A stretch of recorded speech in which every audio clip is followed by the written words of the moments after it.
यहाँ आपको बताएं, शुमाली वजीरिस्तान में सिक्योरिटी फोर्सेस की कार्रवाई में 6 दहशतगर्द गिरफ्तार कर लिए गए हैं। गिरफ्तार होने वालों में एक खुदकुश हमलावर और उसका साथी और 4 सहूलतकार शामिल हैं। आपको अपडेट करें हैं, शुमाली वजीरिस्तान में सिक्योरिटी फोर्सेस की कार्रवाई में 6 दहशतगर्द गिरफ्तार किए गए हैं। गिरफ्तार होने वालों में एक खुदकुश हमलावर, इसका साथी और 4 सहूलतकार शामिल हैं। इस पर मजीद तफसीलात हासिल करेंगे डॉन न्यूज के नुमाइंदे नवीद सिद्दीकी से। नवीद, बताइएगा, क्या दहशतगर्दों के टारगेट से मुतालिक कुछ बताया गया है?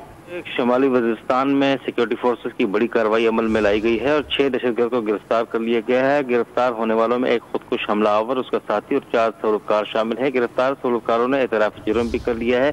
गिरफ्तार बेशतर दहशतगर्द करक, हंगू, कुरम और टल के अजला के मदारस में पढ़ते रहे हैं और गिरफ्तार दहशतगर्दों से मिलने वाली मालूमात के बाद मजीद गिरफ्तारियां भी मुतवक्का हैं। रवां साल अब तक शुमाली वजीरिस्तान में 3 खुदकुश हमलावर और 28 सहूलतकार गिरफ्तार हो चुके हैं और मजीद इस सिलसिले में मजीद कार्रवाइयां भी मुतवक्का हैं। ऑपरेशन में मजीद गिरफ्तारियों का इम्कान है। जी ठीक है, बहुत शुक्रिया नवीद सिद्दीकी।